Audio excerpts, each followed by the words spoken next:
So we look forward to a great discussion tonight with attorneys at law, Mr. Charrandass Persaud and Mr. Selwyn Pieters, who are joining us from Canada.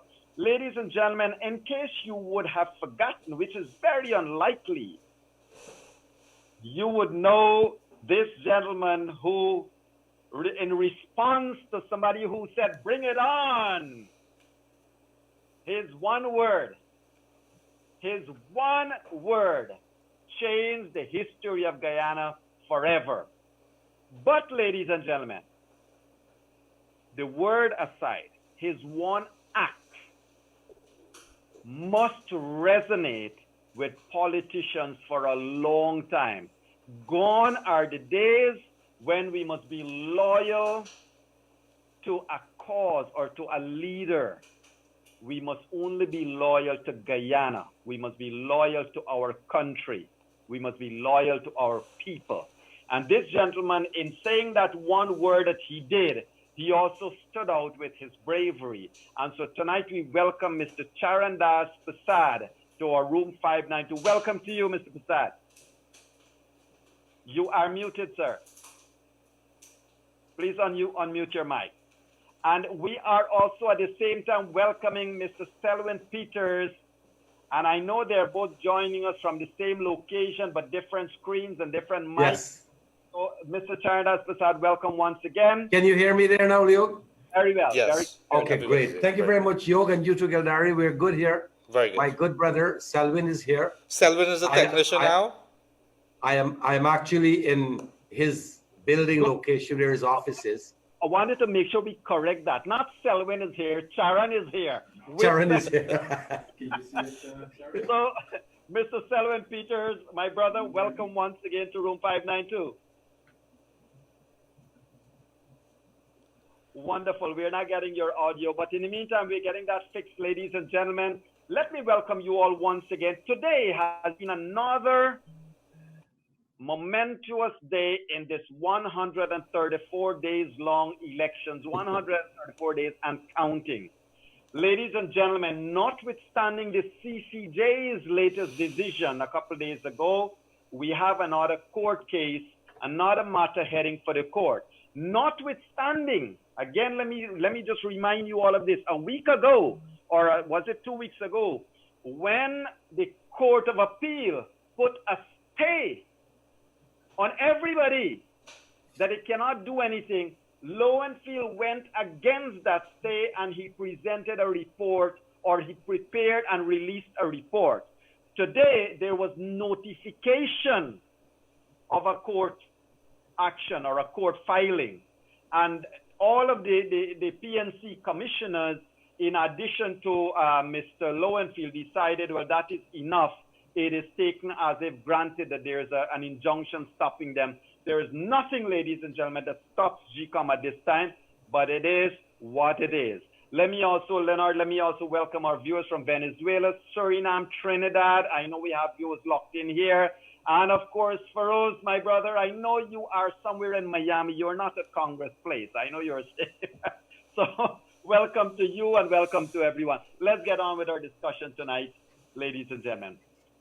Charan, over to you first, my brother. You have seen, and I'm sure you would have been tuned in today to what is happening here in Guyana. What are your thoughts? It's 134 days since election day, but it's like about almost 2 years since yesterday. Yog, yes, it's running into 19 months since the no confidence was validly passed in Parliament. But today, you know what? I was of the view that this thing will be wrapped up today, because I couldn't see legally or even comically that there was going to be any particular course of action that could actually stop GCOM from declaring the winner today. Sure enough, a young friend of mine named Shoshana Lal, she's a lawyer in Guyanese working in Trinidad. She said, Charan, these people are capable of anything and everything anytime. And that is so obvious. Who is this Jones lady? What is her interest in the election and the declaration? And as you said, Yog, it was crystal clear. That's my view. And I will ask my brother Selwyn to perhaps shed some light on that also. And I don't mind being criticized, but my view is simple. The CCJ ruled and instructed Lowenfield, or advised that Lowenfield should make his declaration based on the certificates of the recount votes or the recount numbers. That does not need explanation.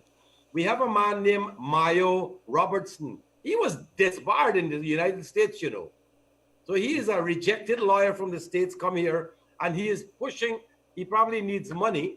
I don't know his reason. And again, I would try to be as civil as I can be, but it's past time.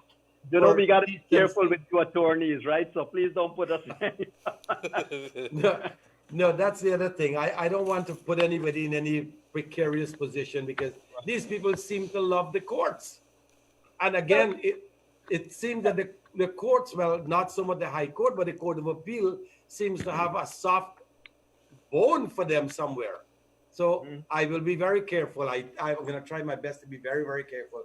Besides, Selwyn already cautioned me, you know, we want to present a healthy discussion so that the people who are listening, and again, good evening to all the viewers from across the world right now. Because a lot of people are listening from various countries.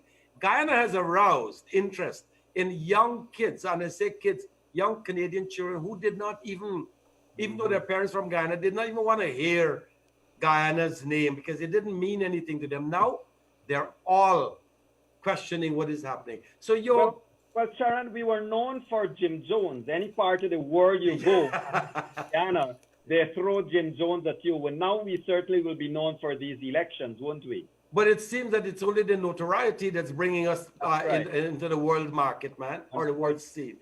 We could have been noted or recognized for being the biggest oil country in the Caribbean or in South America.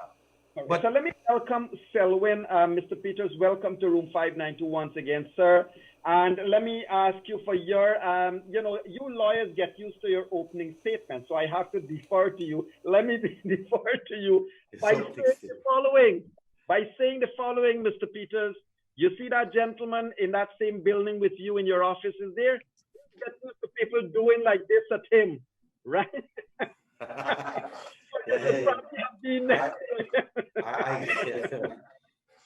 Over to you, Selwyn. Over to you. Yeah, good evening, Yog and Mr. Gildari. It's good to be on the program tonight again. And I got to tell you, I was hoping that there would be some resolution today. But as you see, another spokes in the wheel. And so we've got a situation now where we're back in court tomorrow morning. Great. So, we want to look at that. We want to look a little bit at that court matter because it is important now. And ladies and gentlemen, I want to remind you all that I did ask, as promised today, I did ask Mr. Charrandass to see whether he could come on the program, but I have to be respectful to his position. He did speak to the media today, but it was a one-off. And, you know, usually when there are matters of court, then GCOM is a party to that court matter, and says Charrandass would want to respectfully not be in room 592 where he knows he would have to probably answer some of the questions we have for him. So we respect that, and we hail him and the other commissioners and say we certainly look forward to his presence tomorrow. Because now, Selwyn, I want to come to you first and then go to Charan. Let's start at the back end.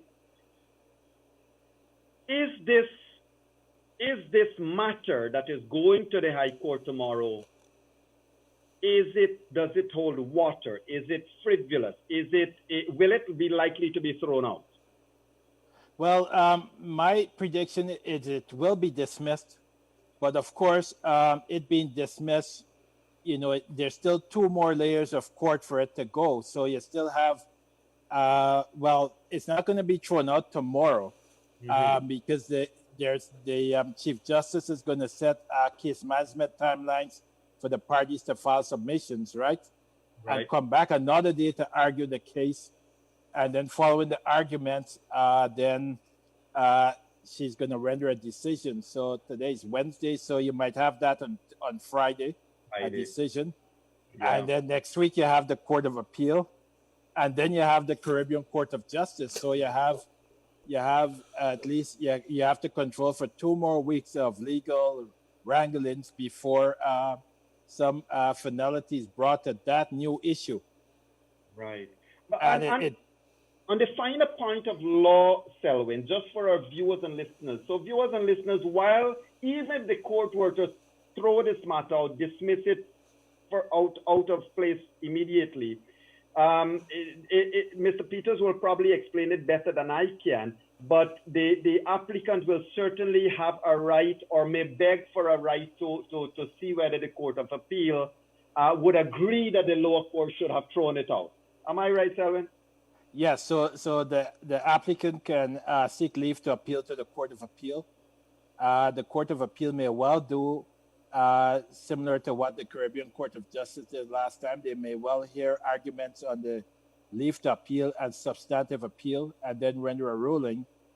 When they do that, then you have the Caribbean Court of Justice again weighing in on our elections. So it seems like a never-ending saga from one thing to the next, and whether it's the legal forum or any other forum, it seems like we're going on to month 5 now. Yes, and certainly. And on that note, Charan, before I come to you, I want to remind viewers and listeners that Dominica, St. Kitts Nevis, Suriname have all had their elections after Guyana and have had their presidents already in place before Guyana. And the next persons heading to the poll would be Trinidad and Tobago's nomination day is on the 17th. That's 3 days from today, and their elections will be on the 10th of August. And the way we are going, it certainly seems like we're not going to be finished by then. Charan, I want to come to you with this point. Yes, you. The Roxanne George, that seems to be the person, Madam Roxanne George, all respect to her as the CJ acting, of course. Yes. She had, in the initial cases, Mingo and Holidar case, she had taken pains to explain, to admonish, to slap them on the wrist at times, admirably so, to ensure that they were not crossing the lines of an elections petition. Because, correct me here, sir, and educate us now, the court will only listen to something that is an administrative matter, a matter that is whether the rules are being followed rather than a pronouncement. The court will never declare. The court will never tell you what to declare. The court cannot do that, right? Right, that's right. You see, Ayog, again, what you heard from the Court of Appeal in this particular matter that was filed last week, Justice Rishi Persaud simply said the matter is premature. His ruling was done. But you had 2 judges, and I'm not going to say more about that. We know how that decision came from the 2 judges. What happened in the Court of Appeal, again, is a similar thing like you had in the no confidence motion. 33 is not bigger than 32, but based on the arguments presented and the ruling of 2 judges in the Court of Appeal, one of them is the acting chancellor, 34 is bigger than 33. All I see, and any child will see, that it's all you have is a 1-seat majority in either case. And in a 65-seat anything, 33 has to be bigger than 32, and it's a majority. So that's what they got, dragging it to court. Today, what we're looking at, and again, I will agree with Selwyn that even if this matter is struck out on the basis that it's not supposed to be in the court right now, the court does not have the jurisdiction to hear the matter, they can always go to the Court of Appeal and ask that whatever was done by the acting Chief Justice, the Honorable Madam Roxanne George, was not proper, and so the Court of Appeal will be asked through and honor the recount numbers. Sure enough, they went through the recount, and here is what we get for honoring the recount. All kinds of applications in the court again. And again, still another application on a day like this when this matter could have been concluded today. Question, therefore, is where will it end, and what do they hope to gain from all this rambling and wrangling in court? Indeed. Selwyn, a matter of technicality here. I don't know if we have lost you a little bit. I'm hoping not. As a matter of technicality here, Mr. Pieters, this matter then presumably will end at the Superior Court, that being the CCJ. Would it not be a little bit of egg on your face approach that the applicant, which might very well be the defendant by then, is going to take a CCJ matter to the CCJ? Isn't it? Wouldn't it be something of a something never happened like that before? Well, I mean, these cases are going into the realm of frivolous, vexatious, and bad faith litigation. So that's basically what's going on: frivolous, vexation, bad faith litigation, and someone is going to have to bring a motion to strike the application. Actually, someone can do that. One of the parties can bring a motion to strike that application out, and have the judge deal with that tomorrow.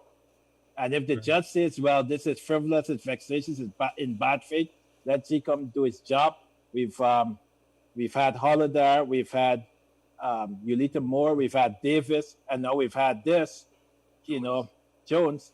The CCJ had just cite the last paragraph of the CCJ ruling and knock it out. So that is a likelihood, counsel, isn't it? That an applicant could go to the court tomorrow itself and say, we beg you to look at this from this perspective? Yes.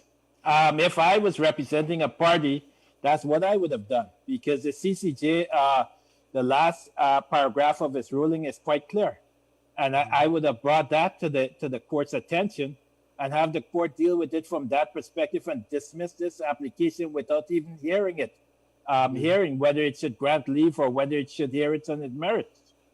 Right. Interesting, Leonard. That is an interesting take indeed. And Leonard, do you know if this Jones person is related to the politician Jones person, or is it just?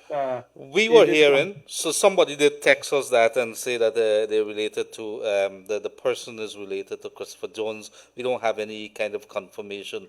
But quickly, as I'm on the floor here, could I ask the Council Charrandass something very quickly, which is what is in everybody's mind, seeing what is playing out now and what the whole country is in limbo at the moment. Do you regret the December the 24th, the stance that you took in 2018? Do you regret it based on what we're going through at the moment? My brother, what I will say, what I saw during my 3.5 years as an MP, the people are now seeing it. And I'm here with Selwyn. And I will take the liberty, for those of you who probably don't know, Selwyn is an African Guyanese. If you want to call him whatever you want to call him, I am in his office. He's also done all kinds of inquiries in Guyana. You might want to think he's a PNC lawyer. I don't know that. But I'm here with a man who's definitely not an East Indian. I am not a racist. I will tell anybody. As a matter of fact, Selwyn is right here. I asked him, I said, man, you should have been the chairman for GCOM. This matter would have been wrapped up a long time ago, because his views are different. I see integrity in this man. I see a no-nonsense individual. And that is my take on Selwyn Pieters. So then where is this race that they're screaming? What I'm seeing, and it's not an easy thing to just bypass. My take on this is, all that is coming is, well, we don't want this man, Irfan Ali, to sit in the president's office. And however you want to look at that is something that I guess we can take at a different level. But my take on that is, what I saw and what I got from Volner Lawrence, no ifs and no buts. They were bent on removing, like Barnum did with the Peter Degar squad, all the outsiders of the PNC. And that would have meant the Justice for All Party, the WPA is actually part of them now, and the AFC. If Nagamutu and Ramjatan think that they were going to get a position again in 2020, assuming that the coalition had won this election, they were not going to get anything, because it was clear. Granger did not publish anything to show Ramjatan as a prime ministerial candidate. that was not a proper declaration of any kind. And so what I saw, Gildari, to answer your question more specifically, is we were being handicapped. We took a seat from the PPP in Region 6, and it was the cane cutters who took that seat from the PPP. And it was the cane cutters, the majority from Berbice, who were so handicapped and brutally put on the streets and on the breadline, them and their family. And so it was the cane cutters in 2020 who made that drastic change. It's not a big majority, but it was enough to remove the PNC, AFC, APNU, whatever you want to call them. They elected the people who put them there. That's their biggest mistake. I was one of those persons, and I did not quite take the picture that was being painted, that we're all part of the same parcel. No, I wanted proper representation for the people, particularly in Region 6. I didn't get that, and I was starting to look at these people differently. And I saw what I saw then. The world is seeing it now. They're all about power. They're all about putting themselves in high offices and their colleagues. So you all know the rest of that story, my brothers. Right. And Selwyn, with regards, I mean, you have had some, and I don't mean political experience, I mean your legal experience. You have had experience dealing with some of the persons who would have formed part of the incumbent. And Selwyn, you would have known, Charan, you would have known as well, that leading up to 2015, there was a lot of support, a lot of hype, a lot of persons, 25 to 30,000 people, swung the votes in this country and put the PPP in opposition, and you had an APNU AFC victory. Now, it is telling that it is 25,000 votes that the PPP has won by. That APNU has lost by. The PPP has about 15,000, and the combined small parties about 9,000, nearly 10,000. And there you go. That's about the 25,000. So, Selwyn, these numbers don't make sense to APNU AFC, but it certainly does to any analyst looking at it. They're the swing votes. Well, I think they do make sense to moderate persons who are PNC, AFC, WPA, or any other political party that forms the coalition. The coalition got in there on a groundswell 5 years ago because people were fed up after 23 years of the PPP. And a lot of the PPP members that supported APNU went over to the AFC because of Nagamutu and Ramjatan. People expected change, and they expected substantial changes. And quite frankly, the 5 years of the APNU AFC was a disappointment. It was a disappointment to me as well.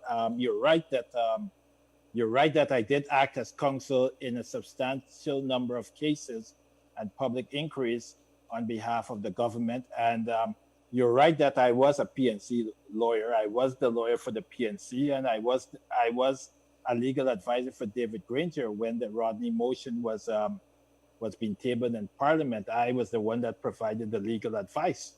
So I take nothing back from saying that I was a PNC lawyer, and I still have close colleagues and friends in the PNC. I mean, what is important here, Yog, is that we must recognize that these are major political parties in Guyana, the PNC and the PPP. There's a small group of persons within the coalition that has determined that they're not giving up power. And Dominic Gaskin has said that quite clearly. Those of us that are moderate have to keep putting pressure on them because we do not want Guyana to become an autocratic state. We do not want Guyana to be ruled by demagogues. We want Guyana to respect the democratic processes, and elections are part of the democratic process. I mean, I have an affinity with Charrandass because Charrandass voted with his conscience, and I support him because he voted with his conscience. Something was not right, and we know that something wasn't right when 90,000 people didn't turn out to vote in the local government election. That was in October, November, and then you had Charrandass no confidence vote in December. That should have told the coalition something, but it seems like they didn't get a message. And now there's another message sent by the electorate, and they're going to have to be forced to listen to the international community and persons within Guyana to give up. All these court matters are wasting precious resources that could have built a brick prison at Luziknan. And, you know, we wouldn't have had that fire that destroyed the whole building this weekend if they had followed my advice to build a big prison. Well, what are they doing? They're spending money needlessly on frivolous and vexatious litigation. They haven't won any of those cases yet. I mean, they've had 30 lawyers on the last case. We'll see how much lawyers show up on this file.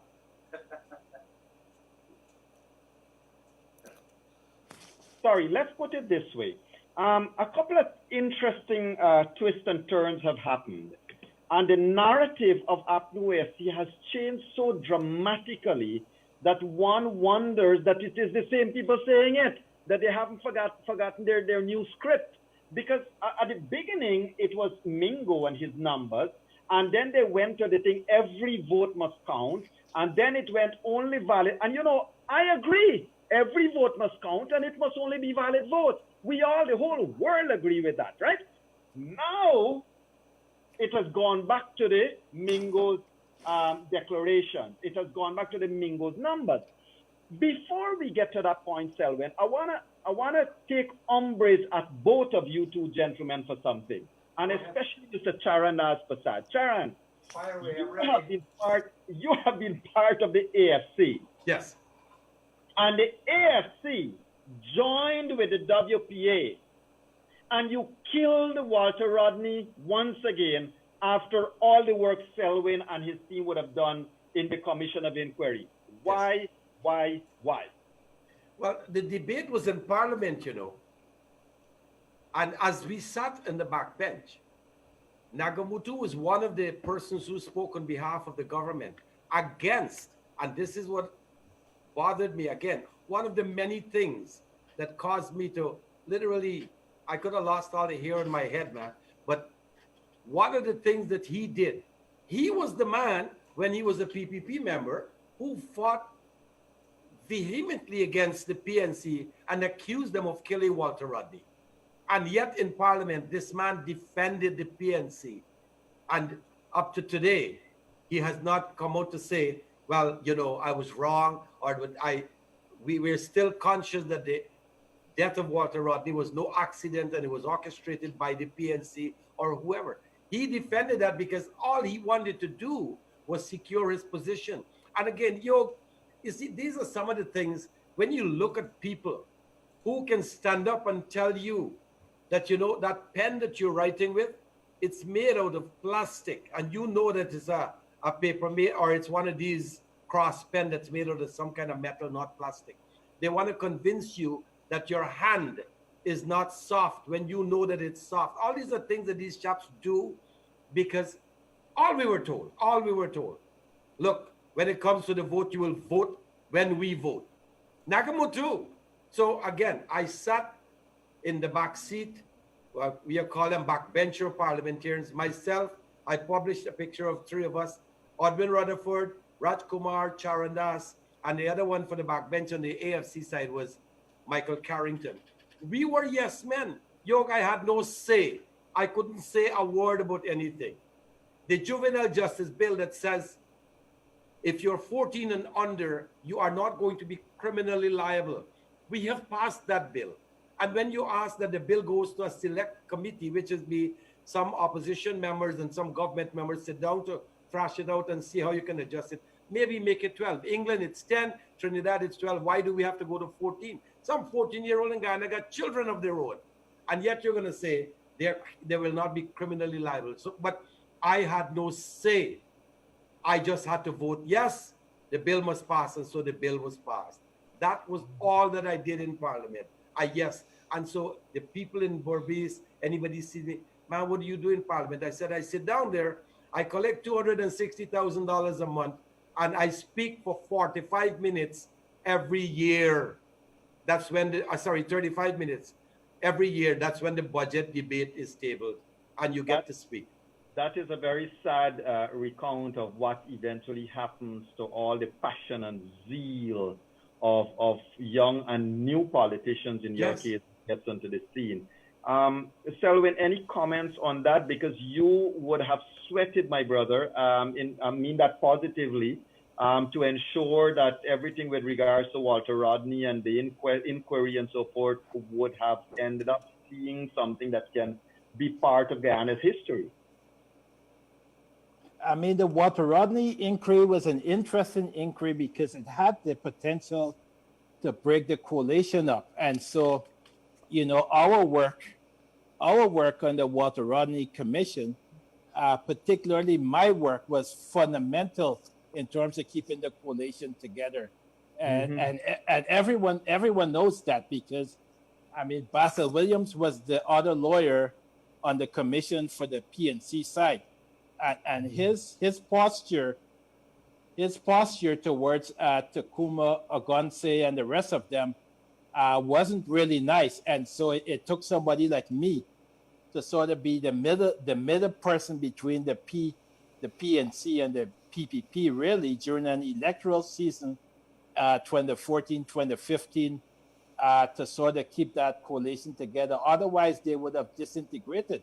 But I mean, the thing about the Walter Rodney Commission of Inquiry is that, you know, Walter Rodney is a patriot in the same way that Charrandass Persaud is for his no confidence vote. And, you know, I agree that the sort of posture that certain people within the WPA has taken certainly would make Walter Rodney cringe because, quite frankly, you know, you saw what happened yesterday outside the office of the president. It was quite telling, those people laying down in front of the presidential vehicle and carrying on. President Granger should act more like a statesman. President Granger should really, you know, do exactly what he called for in 2015. We knew what the numbers were in 2015. We knew that the APNU EFC won in 2015. Similarly, we know that in 2020, the PPPC has won the elections. And like I said before, you know, the APNU AFC or the PNC, they could do their grassroots work and come back stronger in 2025. But the posture that they're taking right now, this strong man kind of leadership by a few, is going to alienate a lot of moderate people. People do not want to see Guyana return to what it was like in 1980 with sanctions, where we had to line up for flour, for oil, for cooking oil, and all those sort of stuff. I grew up in Guyana then, and so I know about those experiences where van loads of police would show up in Stabroek Market, seizing bread from the bread vendors. All those things are going to happen with sanctions. Again, we're gonna be like Venezuela or worse. And so, your question was tailored to Walter Rodney. These are the things that Walter Rodney railed against in 1980, and it seems like we're heading back to the period between 1980 and 1985. Well, there is an amazing phenomenon, Selwyn and Charan. I just want to spend this. This might be a little bit of a frivolous matter, to be honest. But I want to spend some time on it because an amazing phenomenon has taken place or would have been allowed to go across the APNU AFC supporters in 2020 elections. And I'll explain it as follows. It seems like Selwyn, you are receiving money from Jagdeo to say the things you're saying. It seems like Charrandass was paid from Jagdeo. It seems like Jagdeo paid Ralph Gonzalez. He paid Mayor Motley. He paid Bruce Golding. He paid York Mahadio. Yes, he has paid. He buy out Glenlal and Kaito Radio and Kaito News. He paid OAS. He paid Kozak and Secretary of State. This man has so much wealth, Charan and Selwyn, but it doesn't stop there. it doesn't stop there. Here is the other spin, and this one is addressed to people like Colleen and so forth that is online with us. Here is the other spin. Now, Ralph Gonzalez is Jagdeo's friend. Owen Hart is his friend. More Motley is his friend. Charan, Selwyn, Yog, Glenlad. So it seems like Granger has no friend. No friend at all. So, Charan and Selwyn, did you guys disclose to your Commissioner of Taxes and Inland Revenue there your receipt from Mr. Jagdeo? Well, let me say this before. Actually, you're on mute, so let me speak. Let me make it quite clear. I think it's offensive that people would think that I could be bought and sold. I wasn't bought and sold by the Granger administration. I mean, and I've been doing work for them since 2012 when I represented the AFC in the Linden Commission of Inquiry. 2014, I did the Walter Rodney inquiry to 2015 pro bono. I didn't even get a glass of water from the AFC, APNU, and I didn't request it. Right. President Granger didn't pay me for the legal opinion that I provided to him that he requested. Joe Harmon didn't pay me for representing him in the libel suit against Tabrook News, Kaitor News, sorry. When I did the Paul Slow Commission of Inquiry, I was basically doing the work. I wasn't paid for that and didn't ask for money. When I went to the Caribbean Court of Justice, the same thing. So if I couldn't be bought by the APNU AFC, how can I be bought by Jagdeo, who has no connection to me? And let me make it quite clear. When I represented the APNU AFC, I didn't even ask them for house lots or anything. You know, I didn't ask them for any favors. I mean, Basil Williams' son worked in my office. I trained Basil Williams' son to be a lawyer, right? When Charrandass brought his no confidence, when Charrandass voted with the opposition, I was the one that Basil Williams called to get an export affidavit on Canadian citizenship law. And I had fortunately done the leading case on Canadian citizenship law. And so the Justice Roxanne George accepted my evidence and cited the case that I had argued here at the Court of Appeal. So it's quite frankly, ethically and morally bankrupt people that are screaming about, they say, oh, T-Tech pay. That is how the Guyanese just say. This person tech pay. Correct. Charrandass laughing. Charrandass wants to join you. You better unmute him. No, yes, go ahead, Sharon. Yo, let me say this. I have some friends in Orlando, a couple of buddies here. I'm not going to be naming anybody, but you know what? I am like a little god to them. And they will, again, family members of mine, they will never, ever, Selwyn has met a couple, never see me want for anything. And so I am living here. People, I don't know if they will believe this. Talk to that man, Mr. Bara Jagdeo, even in Parliament. If I say, hello, Mr. Jagdeo, I say, Mr. Jagdeo, I do not get more than a hi. The man does not speak to me. He's probably still bitter. And I'm saying still bitter because of the loss that we administered. Remember, it was Berbice Region 6 that took the one national seat. And that's where we were instrumental in working from our grassroots crowd, myself and Dr. Ramaya. So he does not, up to today, I have not had a word with him. The vote of no confidence was tabled on the 16th of November, right after local government election results were published. It was debated on the 21st and voted on the 21st. From the 3rd of December to the 14th of December, we had budget debate. We couldn't leave the country to go anywhere. We could not. We were stuck in Georgetown from 10 in the morning to 11, 12 at night, 5 days a week for the budget debate. We approved $300.7 billion for the 2019 budget. And right after that, it was the no confidence motion. That man named Bara Jagdeo, Dr. Bara Jagdeo, does not speak to me. I have a good relationship, I'll say, with Irfan Ali, Dr. Irfan Ali, now the presidential candidate, because through being with the Public Accounts Committee, which he was the chairman of, we had an interaction on several things. And so, again, where is the money? There's a movie with this Gooding Jr. guy. He said, show me the money. I would love to see the 3 million Trinidad money that I got and the 2 million US and whatever else, man.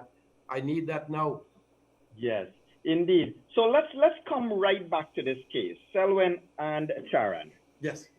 The likelihood here is that the applicant is requesting the court to so instruct that according to 177, the chairman can only be deaf and dumb to anything else, accept this report and declare with it. It goes with what Trotman would have said a day before, that right or wrong, all she must do is declare. Selwyn. Well, I mean, the chairman of GCOM has to stay true to the Constitution and stay true to Order 60. A recount was ordered because of the conduct of Mingo and others on March 4th. That recount was upheld by all levels of court, and the results, the valid results, were in a report that Mingo submitted, not Mingo, Lowenfield submitted, as well as the CARICOM observer team submitted. Those are the numbers that the retired Court of Appeal Justice and others, the 6 others at GCOM, has to rely upon to make their declaration. I mean, the Constitution says what it means and means what it says, to quote the CCJ. So they don't need, I'm sure the court don't need to interpret what Justice Claudia Singh's and her team of 6 other commissioners' mandate, role, and responsibilities are. She's given clear directions to Lowenfield, and the clear directions are to comply with the law and the order as it is. Mm-hmm. And to that point, though, just before you come in, Charan, to that point, Selwyn, no one and no court can remove or take over, usurp the role of GCOM. I mean, that is my point here. And no court can instruct GCOM what to declare, how to declare. That is totally the remit of GCOM, isn't it, sir? It is true. All that can occur is what happened in the Holodar case. If there's a procedural unfairness or a breach of natural justice, the court can cure that as it did in Holodar, where Mingo was concerned with those fraudulent numbers. In this case, there's no issue as to what the valid recount numbers are. So all that can happen is after a president is declared, an election petition can be filed and litigated through the court. But you're absolutely correct that the court can't instruct GCOM as to how to perform its constitutional mandate. It's an independent constitutional body, and its role will remain so. And if I may, Yeah. what happens to all those declarations that would have been made by Lowenfield to the GCOM Commission? Have they been set aside? Has it been discarded? How do we treat them? Well, my understanding is that they are of no force and effect. I understand that the court, where the chairperson made an order recently that superseded 10 declarations. Uh-huh. And all the declarations that were made before that have different numbers, they all fall by the wayside. She's asking for the recount numbers.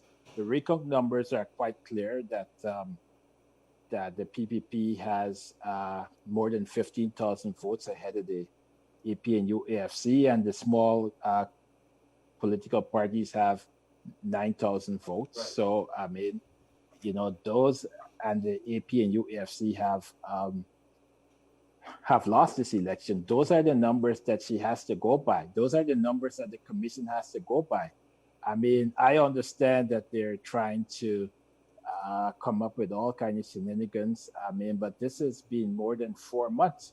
And like I said before, when we were debating at the start of this program, somebody ought to bring a motion that this new application is frivolous, vexatious, and made in bad faith, and have it tossed out even before anything is heard on it. I mean, why waste any more time? Let's get on with the people's business. I mean, now we have all kind of public service. The army is running out of money, the police is running out of money, the prison service is running out of money, and now they've got to find a place to house over 200 prisoners who were displaced by that wooden building that hasn't been replaced. Right. I mean, where does it end for this poor South American nation that doesn't have excessive financial reserves? Right. So, but gentlemen, to both of you, this question: if across the board, everybody other than Basil Williams, meaning no disrespect to him per se in this matter, but if anybody other than any other attorney other than Mr. Robertson, Mr. Williams, and maybe who they will employ, because as long as you're employed, you have to go with what you have to represent your client. Every other lawyer, every other attorney like you guys are seeing this case as having little, if any, merit. So, gentlemen, why file this case then?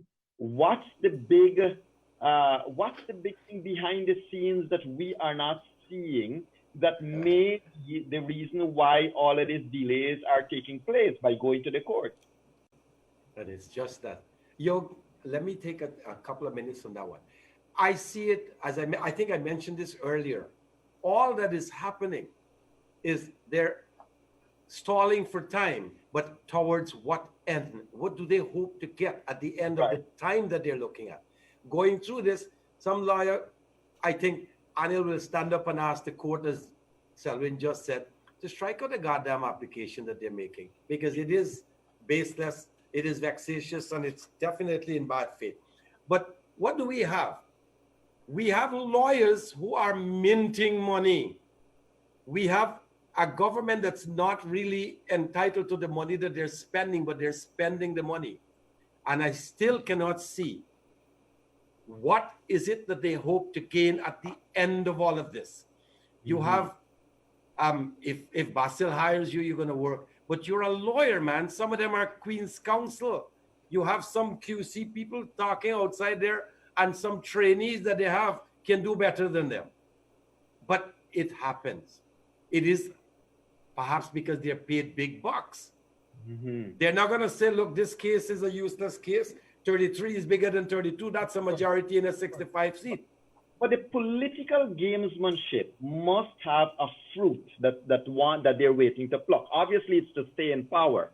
But look, the chairman even, it might be, impossible is a hard word to use, but improbable for the chairman to retract her own statement made on June the 14th or 15th, when she said, I cannot arrogate to myself to be a court, and I cannot do this, and we cannot do that, Selwyn. So what's this fruit? I mean, other than delay, what are they hoping to? I don't Push even know. the chairman into a corner for what if it's not going to happen anyhow? I mean, look, I mean, Dominic Gaskin has said it as it is, and it's true. I quote Dominic Gaskin because I can't quote anyone else. I can't quote any internal sources. I can quote what's in the public domain. There's the plan to stay in power by any cost and not to give up office. And that's why I keep trotting out what Dominic Gaskin says, because I can't quote anything internally. Let me push back at you on that. So Peter Wickham, well-known Caribbean personality and political scientist, and of course a political consultant across the Caribbean, he had joined us last night in room 592 all the way from France, and he said the following: how can President Granger hope to represent Guyana at the UN or at CARICOM or the Commonwealth, knowing that these people here called you out and they're saying that you are an illegal government? How then staying in power, what does it give you? Well, I mean, we've had people assume power in the same manner for any number of purposes. We've had it in Pakistan with General Musharraf in 1999. And after General Musharraf was accepted after a while as a person who was taking Pakistan forward. I've dealt a lot on the Musharraf and the Nawaz Sharif file when I worked for Canada, the Immigration and Refugee Board, because a lot of refugees were fleeing Pakistan. But Musharraf was accepted after a while. We've had that in Nigeria as well with the current president of Nigeria.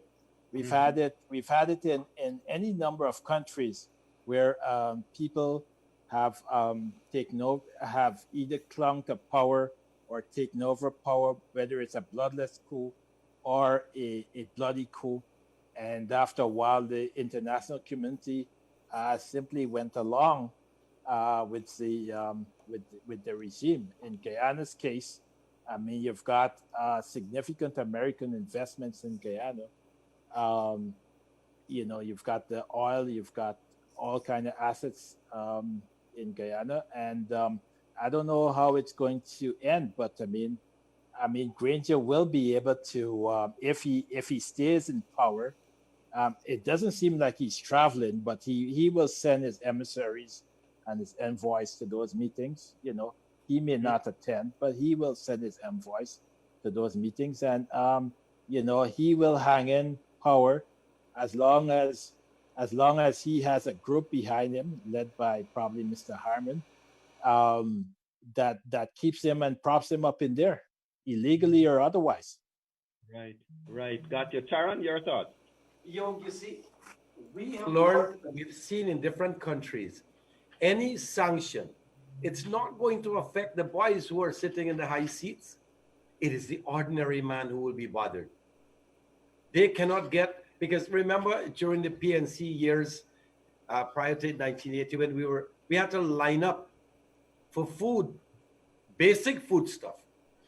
If that comes, it is only the people who will suffer. And then you are representing these people, Mr. President, Mr. Minister, whatever you are, whoever you are. These are the people you claim that put you inside there. They're your supporters. You love them and you're starving them.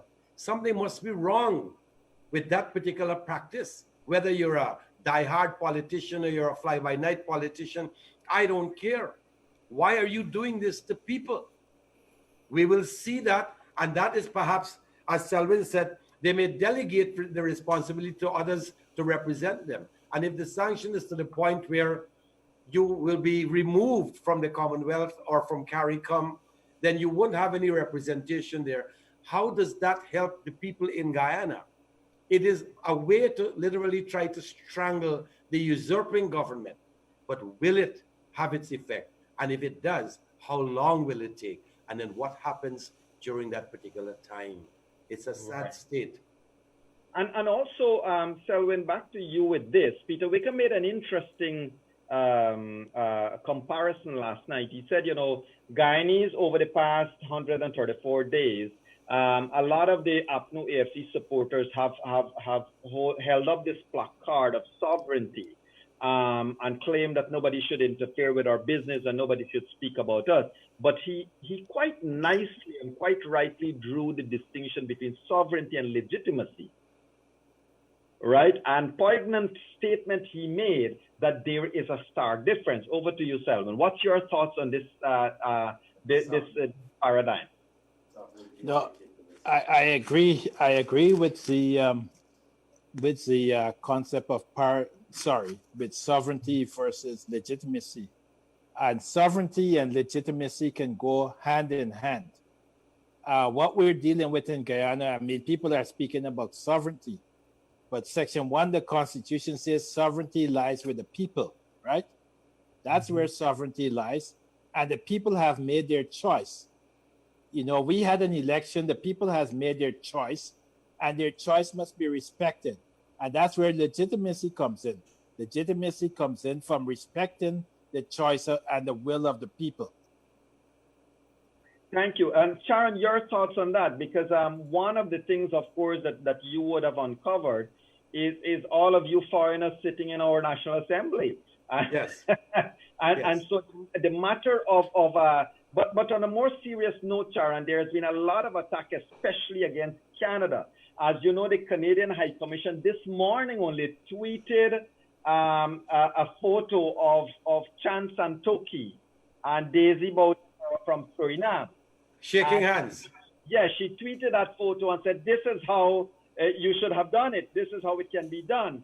A lot of Guyanese, well, not a lot, the APNO AFC people took umbrage to that, strong umbrage to that. And again, under the claim of sovereignty and its non-diplomacy and all of that. Canada has, however, gentlemen, put a lot of money in these elections itself. Of and course. So they have a vested interest, don't they, Tara? Yeah, of course. And you see, again, Yog, I was listening to a preacher from, I think he was an African preacher. I'm not sure exactly what country, but he spoke of Sudan, he spoke of Zimbabwe and all these African states. One of the problems you have, when you saw Botase, if that's a correct pronunciation, shaking Santoki's hand, handing over power, conceding, look, you've won the election, congratulations. Will Granger do that in this case with Irfan? All the rulings have been that the PPP has won the election. Why is it he doesn't want to do that? It is something that seems to be pushing, and I'm saying pushing, people into this crazy thing that they call power. They have not earned it, but they're hustling to acquire power so that they can continue to control the masses. And if you look at it, again, I might sound like a racist here. This man mentioned African states. African successors are not congratulated by their predecessor at all. He can't recall anyone, and I don't know of anyone. Mind you, I haven't seen much, but do you have that happening where they will congratulate you? Why is it I'm not happy that you have won? Let us look to see where we're at fault. And Nigel Hughes, the man who introduced the new maths, he said that the APNU AFC lost the election because they neglected the person. There was no coming back to say thank you. David Granger held in 5 years 3 public press conferences. What kind of man is that who stays aloof, stays apart from the people? These are the people who will kiss your feet. And as we say in Hinduism, will bow to you because they worship you. And you are trying your best to stay so far from them. That is by itself a slap in the face of your supporters. And so, Right. Yog, I don't know that it will ever happen in this particular setting that we have, because they will have to be removed at some point in time, and they will still be bitter. The man is pushing the people, inciting the people, and he knows. He is conscious. And I'm sure, I don't have to go through that. Most of them, the big ones there, know that they lost the election, and they're still fighting. Again, it comes back to what we were talking about earlier. To achieve what? Right. But gentlemen, I want to get a little bit, I would like if you could lead us a little bit into the brains, the DNA of both of your previous respected political collaboration. The Charan, DNA of AFC, even though it has been short-lived, and I say lived, you know what I mean when I say that, short-lived. Yes. It's dead and buried, I believe. But the DNA, twofold. One is that the AFC was basically built on the backs of bitter people who couldn't get along with PNC or couldn't get along with Bharat Jagdev. And there were a few guys in the middle that were really passionate maybe about the country, passionate about the role that they could play in this country and stuff like that. But that DNA that disintegrated into nothingness, what mindset and what could have pulled this back? And Selwyn, same to you. The PNC, after being in exile for 23 years, has finally gotten another chance at power. And I really mean PNC. Forget everybody else. We know Right. who the players are. Why throw it all away? Because now, who would be voting for them in the future? I don't know. Charan, you first. All right. let me say this, York. Again, I mentioned that Nagamutu was supposed to be. He wanted to be. He thought he was going to be. He even said that the late Dr. Chetty Jagan gave the leadership to him. But Janet Jagan passed it on to Jagdeo. His hatred, this man hates Jagdeo, and I'm saying hates. It's not a past tense thing. He hates Jagdeo to the point of wanting to, if he had a chance, to crush that man. And that has not changed. So his fight was not so much to get into position, even if he's prime minister. He wanted this power that he could have gotten or should have gotten while he was with the PPP and didn't get. He wanted to show Jagdeo, well, you got that, I will get this. And so Nagamutu, even though he was second, he was prime minister, should be second to Granger. He was second to Joe Harman. As a prime minister in charge of parliament, he had no say. He had no say unless it's approved by Joe Harman. A typical case, Cheryl Duncan, this comedian who was all over the place screaming, was fired. Nagamutu said, reinstate Cheryl Duncan. He had an issue with Geeta Chandan, who was in charge of the Chronicle board. Cheryl Duncan was not rehired. You know why? Joe Harman said Cheryl Duncan remains fired. Nagamutu is the prime minister and had no say in something as simple as that. So that is, again, one of the things that caused the downfall of the AFC. Everybody was hustling for individual self-promotion, self-elevation, nothing for the people. And that was so clear. I don't know who wants to tell me differently, but I'm seeing, I saw it then, and you're seeing now. If at all, Nagamutu had the interests of the people at heart, all they had to do, himself and the AFC, is stand up and say, look, we saw the SOPs, we lost the election, the coalition is no more, and work towards rebuilding what you had. The Canadian chapter has one person only who is still saying, yes, I'll support Nagamutu. I don't know why. One. All the other boys and girls have moved away from the AFC. But Sharon, undeniably, there are other people in the AFC. Why this self-destruct? Why throw away everything that they all, let us leave you out of the picture. What is it in these men and women that would have thrown away everything that they worked hard up to 2011, 2012, 2013, 2015 for? They have now sacrificed it. I don't know if you want to call it sacrifice. They did not think they were going to lose the election. They did not see that they were going to lose the election. But sir, yes. I agree with you. My point is now they at least know. The point I'm making is that all the wise men on all their wise horses and all the wise men cannot put this Humpty Dumpty back together again, no matter what they do.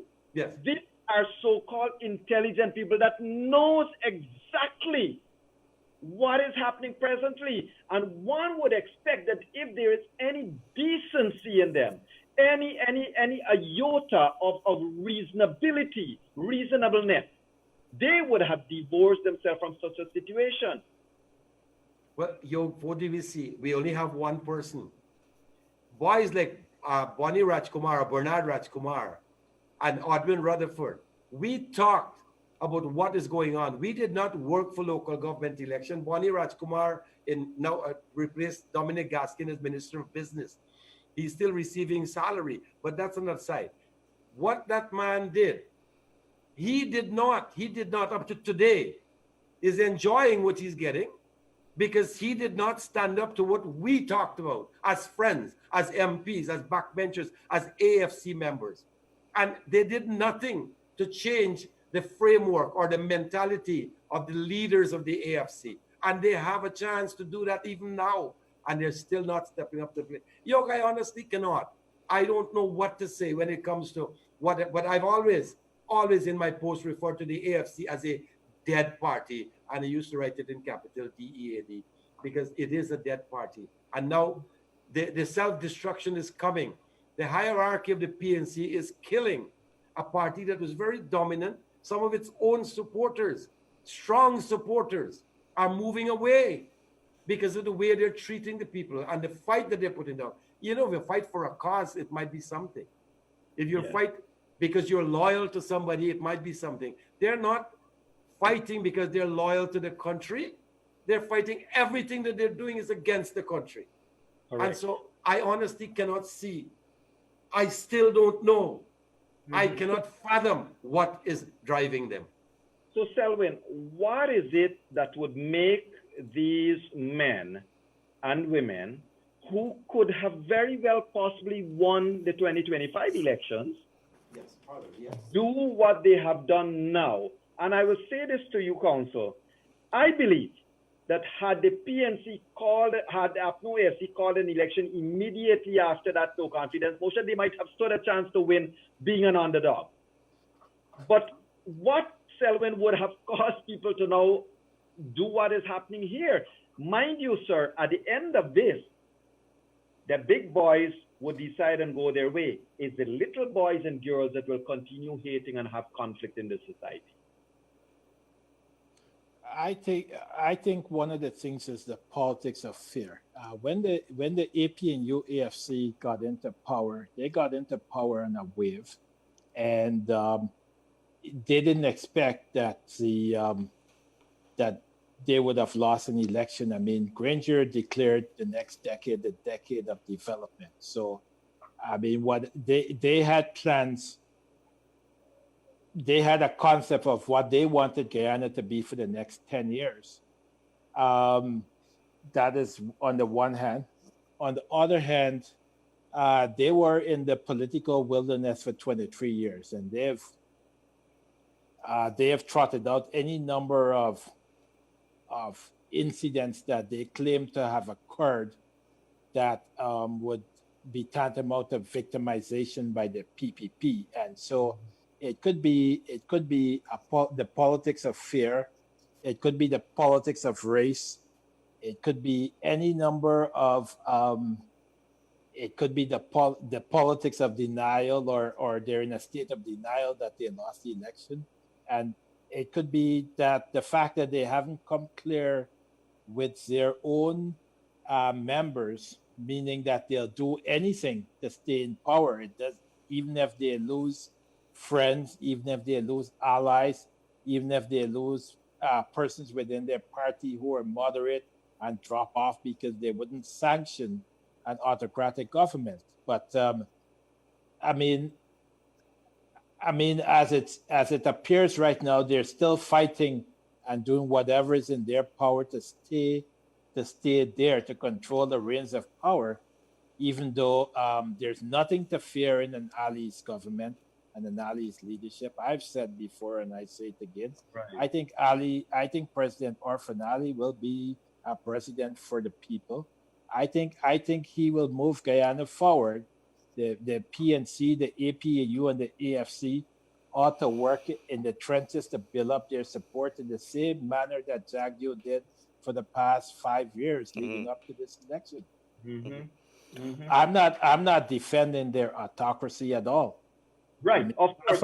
I'm speaking out about it. I was going to ask you this, Council. Give me your experiences in the Walter Rodney COI and the prison COI and prison outbreak COI and so forth. Is there a likelihood that from a private citizen perspective, we could say we demand a COI into all of the killings and have that history dealt with openly? Well, I think the PPP will do that when they get into office, because quite frankly, they are this. I think it was the Starbuck News that did a full report on those on the 400 and odd people that died. And there was an explanation. Some of them were killed extrajudicially by the police. Some of them were killed in crossfire. Some of them were victims of crimes who were killed, including police officers. They were not all Black persons. Some were, the Lusignan killing, a lot of them were East Indians. So, the thing that it's not the PPP necessarily that caused all those killings.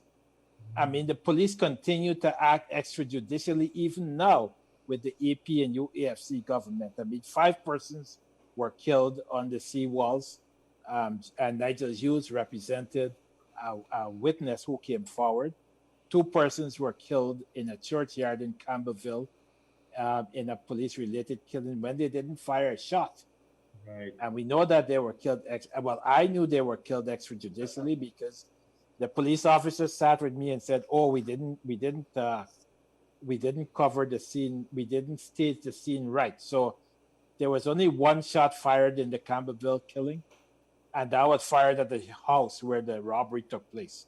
Right. Yet the police said there was a gunfight with the criminals, and there was no other shot than 1 spent shell that was found at the scene, and nothing came out of that. That was an extrajudicial killing, and I spoke out about that before, even while I was the lawyer for the PNC, because I felt that was totally antithetical to lawful law enforcement. So we had excesses with the police during the PPP 23 years in power, and we had police excesses while the AP and UAFC was in power.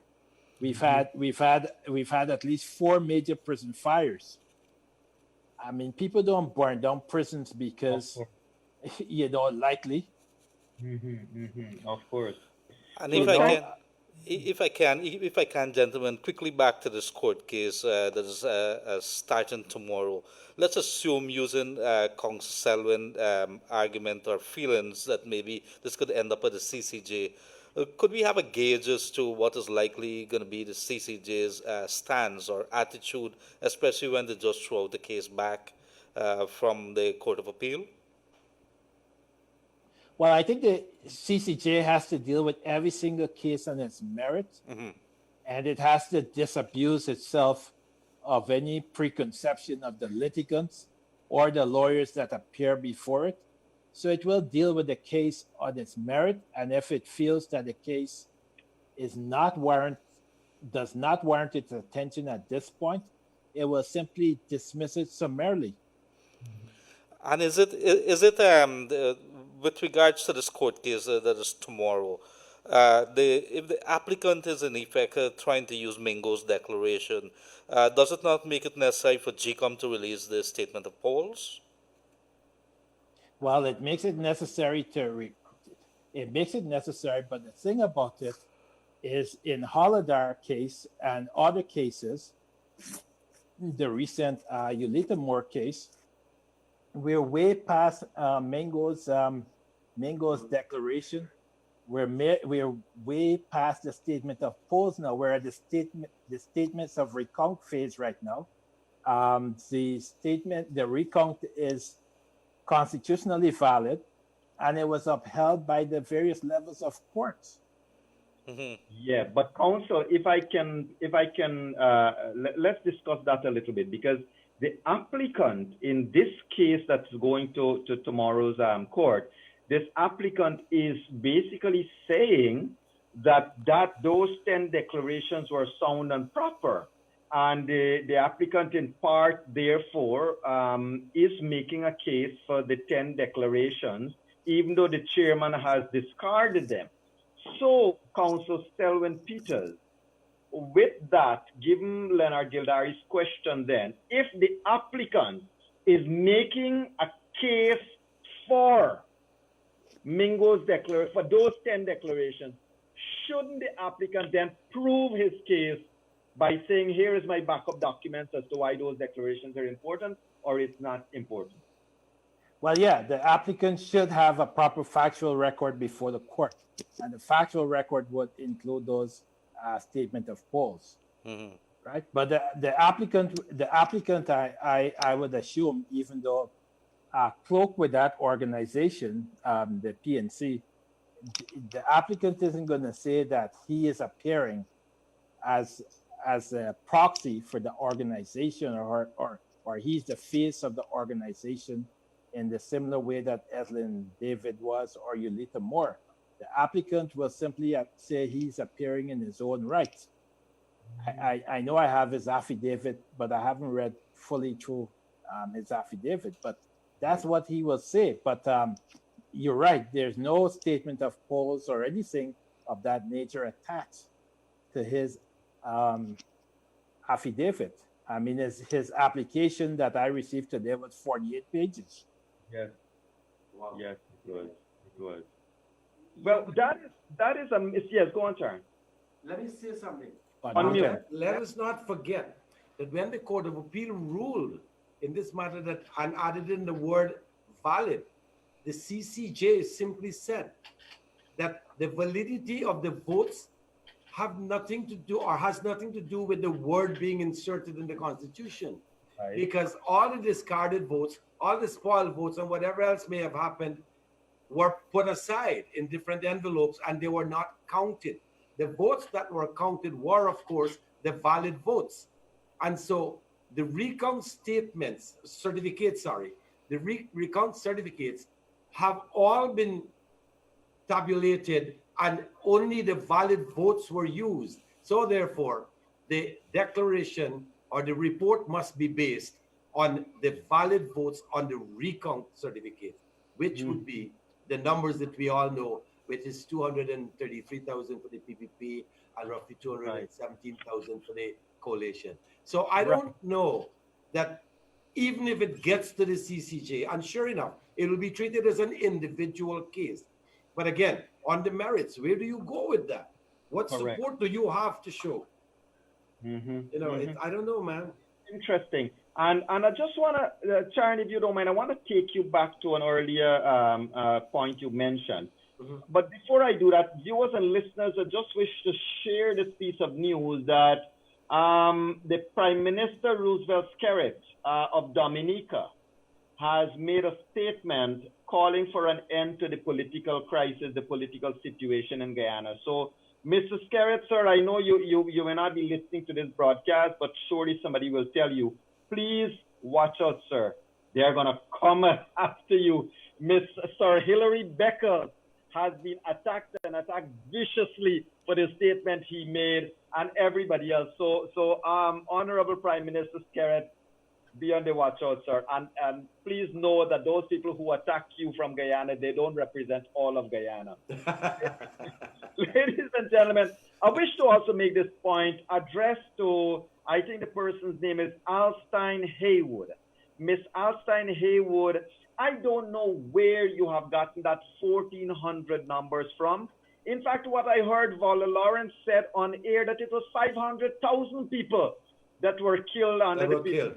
Yeah, that were killed under PPP. And I don't know where these numbers are coming from. But the reason I'm addressing you, Miss Alstein Haywood, is if you can find that list of the 1,400, if you can find, I would be happy to have a Room 592 program one day, one night, and we address this matter openly. Bring the participants to the table and let's talk about who, when, what, how. Sir, Mr. Selwyn Pieters just addressed his concern because the truth is extrajudicial killing is wrong regardless of who's in government, regardless of who's in power. Abuse of power is not acceptable at all. Charan, I want to come back to you on a point earlier. In 2016, Charan, you were in Parliament. Yes. When Granger said to an Atlanta group that he don't believe that y'all could have won. Well, y'all, I mean, you know, you're not y'all now. But he don't believe that the AFC could have won the 2020 elections. He said it then. And I'm raising this to connect some dots for you, sir. And thereafter, APNU AFC spent the other 4 years, in my view, planning how to rig rather than winning the favors of the electorate. And by saying so, what I mean, he went and he selected Patterson as the chairman of GCOM. Can you imagine if Patterson was the chairman? Well, with this elections would have been done, gone with, and over since the 2nd of March, and APNU AFC would have been sworn in power. And then Patterson would have nominated the persons presently that manage the secretariat, and a whole slew of things happened. You had one crisis after the other with the APNU AFC. Charan, were you privy to any discussion, any such concerns going back to the 2017 years of a concern of winning an election, particularly when it came down towards the talk of LGE? Yog, I think I mentioned this in one of my posts. I'm not sure if it ever came out on air like it is now. Richard Allen, a PNC backbencher, we were at the Marriott Hotel one day. We had a meeting with some of the foreign people who came down for a particular purpose. He told me how tired he was. So I said, what are you doing, man? You're a pensioner. You're sitting in Parliament. We sit once a month and we get paid. What are you tired about? He said he has to go. Then he said he had to go in the interior to register people. What people are you registering? Man, the people who don't have birth certificates. We are going, myself and Winston Felix are going to give the people birth certificates. What they were doing, and you know, plane loads of Haitians came to Guyana. The word is, oh, they're going through to Brazil. Well, if they come to Ghana, they're going to Brazil. Why is it they were not in transit? Why did they exit and they were sent off in various areas? My friends, the people who are listening to this program, what they were doing, they were securing a win legally, if you want to call it that, when it came to the voting. But they were registering Haitians, Africans, Venezuelans who did not qualify to be registered as Guyanese.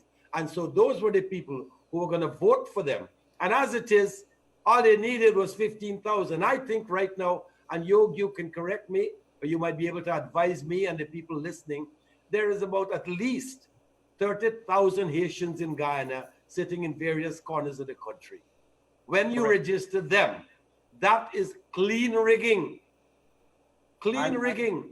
They were not qualified, but those are the people who were going to. And I knew that. But Charan, but to your point, sir, if you don't mind me pushing you back on this thing. Go ahead. To that point, it is felt by many that that rigging plan was certainly in place until you voted in the no confidence. You derailed the plan. Well, the no confidence did one thing, if nothing else. Forget removing all of us who are foreigners. What the no confidence did is stop them dead in their tracks. There are a lot of foreigners in the country now who do not have the birth certificate they were supposed to have to be able to vote. Because once you get that, when they did the house registration was supposed to be a partisan thing. It was stopped. Remember, after Claudette Singh, Justice retired, was named as GCOM chair. She stopped the house registration because you were going to register people and have a new list with all these names on them. And all you needed was an ID card. You get your birth certificate, they will give you an ID card and you can go out and vote. And that, the no confidence motion stopped. It threw a monkey wrench in that entire plan. So if nothing else came, you know what they're claiming? The no confidence was a waste of time. Oh, we still sat in office until May 25th, 2020. Right. They didn't sit in office. They're illegal in office. But that's the game that they're playing. Right. Thank you. And you know what, ladies and gentlemen, I didn't realize we're almost at the top of the hour. And so our program time is running out rapidly enough. It's been quite an interesting discussion, and therefore I'll have to seek to bring you to good counsel back on this program in the near future. But Mr. Charrandass Persaud, it's been a pleasure to have you here, sir. Mr. Selwyn Pieters, it's been great to have you. Same here, you. As I said, this conversation needs to continue. And Selwyn and Charan, especially after these elections, more dialogue, more discussions needs to happen for Guyana to heal and for us to move on. Yes. And ladies and gentlemen, I just want to tell you all this. You know, like you, we all are bothered by what we are seeing in social media and what we are seeing happening every day. But I want to ask people a favor. If you dislike what's going on, that is your right. I dislike what's going on. Charan does, Selwyn does, Leonard does, everybody does. But I don't curse. I don't abuse. I don't call people dogs. I don't call them hungry. I don't call people anything. And so, ladies and gentlemen, I want to appeal to you all. There is a good way to protest. You can be positive at protesting. When Charan opened his big mouth in Parliament, he only said one word, and that word was yes. He didn't cuss, he didn't get on bad, he didn't do anything. One word. So words are extremely powerful. Ladies and gentlemen, let us not fall into that trap of being emotive and disruptive and abusive in the words we are using. Let us please remember that the people you are cursing are still Guyanese at the end of the day.